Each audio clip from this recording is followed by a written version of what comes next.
میایم به سوال هایی که در پیش منه. برای آدمانی که давлениyan میگه سجده کردن نمیتونن یا راستا نماز خواندن نمیتونن، حاجی بابا مقصد طریق نماز اینا چه خیل است؟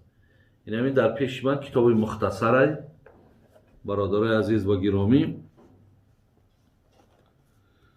خب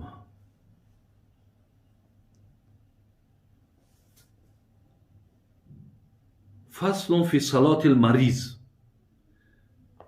یک بابی مخصوص در بابی نمازهای آدمهای بیمار. میگه این تعذر القیام لمرضین حدث قبل الصلاة او فیها صلى قاعدا یرکع و یسجد. صاحب مختصر میگه برادران عزیز و گرامی که این مختصر، ولی بعضی برادران میگه که از من دلیل از مختصر نیار، من در آیت و حدیث بیار. این نشانه جهل اونها هست برادرای عزیز. برای همین وقتی همین مسئله را که شنیدین دانین که این به علمی همه آدم اثبات میکنه، زیرا که عباره هایی که بگیم در همین جمله هایی که در این کتاب آمده است اینجا در اینا در زیرکش همش دلیل و حجت هایی که در پاورق همین بگویم همه از آیت و از حدیث برای ما و شما معنا کردن. برای همین این ابتدای کتاب میگه که اگر مریض باشد، اگر انسانی که قیامش مریضه یعنی راستا ایستاده نمیتونه، این آدم برادرای عزیز می نشیند، رکوع و سجدهش میکند. یعنی من برادرها وقتی که راستا نماز میخوانم، اصلا شما اگر ببینید در سوره بقره آیت 238 الله مهربان میگه حافظوا علی الصلوات و صلات الوسطی و قوموا لله قانتین. آیت 238 از سوره بقره چی میگه؟ میگه 5 وقت نماز محافظت کنید. یعنی هر کسی دعوای دین و ایمان دارد باید 5 وقت نمازش خواند. و صلات الوسطی، الله مهربان با نماز عصر جداگانه تاکید میکنه. خیلی با بخودش معنای خودش دارد، لیکن عموم آیت ما را اولا به نماز دعوت میکنه. دوی میگه و قوموا لله قانتین، نماز هرگاهی که شما میخواهین خوانین نماز باید راستا خوانده شود. راستا. من زمانهایی که برادرای عزیز دعوت میکردم بعدا سوال میومد که همین نماز زن ای مرد، میگفتن یک فرقش همیه که زنها باید نشسته خونن، مردکا باید راستا.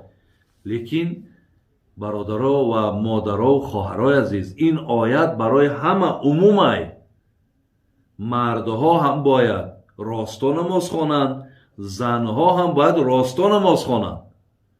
اگر کدام مرد و زنی که عذر نداره، یعنی در بالای پاش ایستاده و نماز خوانده میتونه، علال خصوص زنها، اکنون مردها که راستا میخوانند، زنهایی که بگن ما باید نشسته خوانیم، در زمانهای پیشترک که گوییم با زمانهای حکومت سویتی مادرها و خواهرها با مقصد پاجامه شونه میکشیده یا طرف میمانده و با همون کرتک های درازشون گرداشون محکم میکرده و بعد مقصد نمازشون خواندن میگرفته.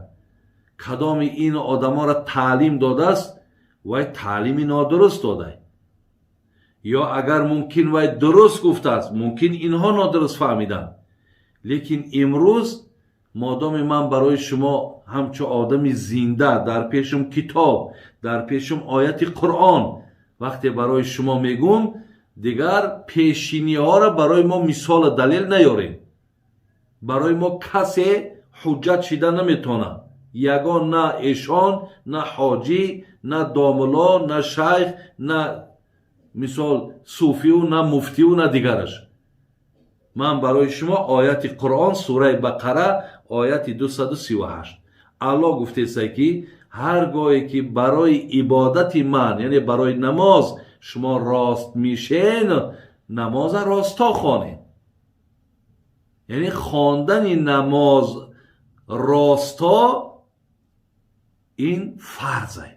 модоме касе агар тарк кард, бояд ки чикор кунад? бояд намозша аз сар хонад. ҳатто ҳамин вақте ки шумо агар нишаста хонда бошед, ҳамаи авро аз сар қазоӣ хонед, зеро ӯ намоз аз шумо қабул шидагӣ нест, шумо тарки фарз кардагӣ. ин масъаларо бояд барои марду зан вақте узр пеш меяд, беморӣ пеш меяд, мақсад пояҳош дард мекунад, наметонад, ё мумкин сутунмураш касалай, ё мумкин ки мақсад фишори хун дорад. яъне дар ин ҳолатҳо вақте ки наметонад, хо мард боша хо зан, дар ҷош мега мешина, яркаъу ва ясҷуду, рукӯъ саҷдаша мекунад.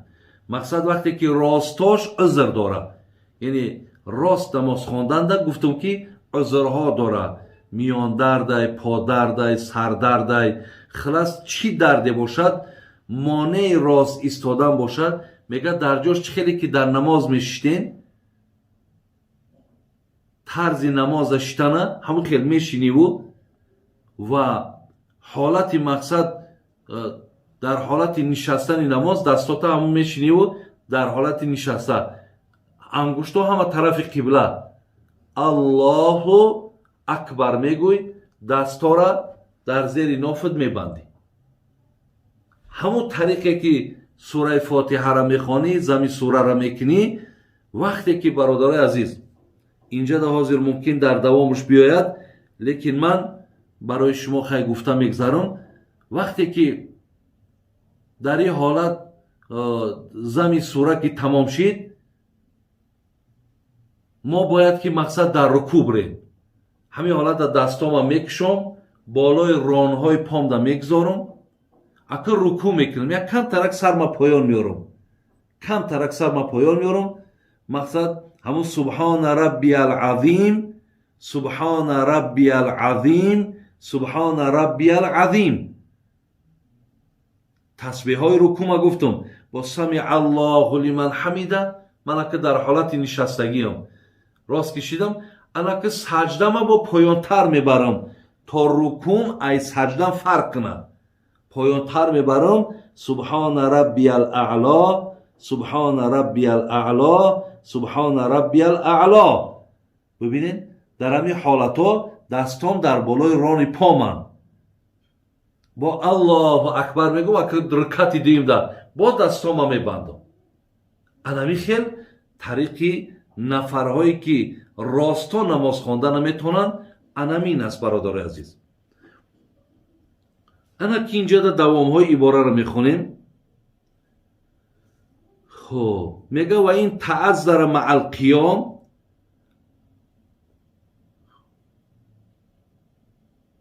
ав маъа бираъси қоидан ин қадара. мега агар дар ин ҳолат рост истоданаш маъзурай, наметона, боз нишастаншам бинед, мега нишаст, яъне рукӯъ ва саҷдашам наметона карда. дар ҳолати менишинад, агар нишаста тавонаву нишаста метона, лекин бо рукӯъ саҷдашам дар замин карда наметона. шумо медонед ки вақте ки миён касал бошад ё росто беморӣ бошад, вақте саҷда дар рафтана мақсад метона, не дар ҳолати нишастагӣ, чӣ хеле ки ман нишонтон додам. яъне иҷада ҳолати агар саҷда карда битонад, саҷдаша мекунад заминда, саҷдаша дар замин мекунад. лекин агар натонист, дар ин ҳолат анамон хеле ҳолате ки гуфтам мешина шиштанашда, баъд ба имои сараш мақсад чӣ кор мекунад? намозша мехонад. агар ба шарти нишаста натонад, дар ин ҳолат мегад поша дароз мекунад. бубинед, пора дароз мекунад.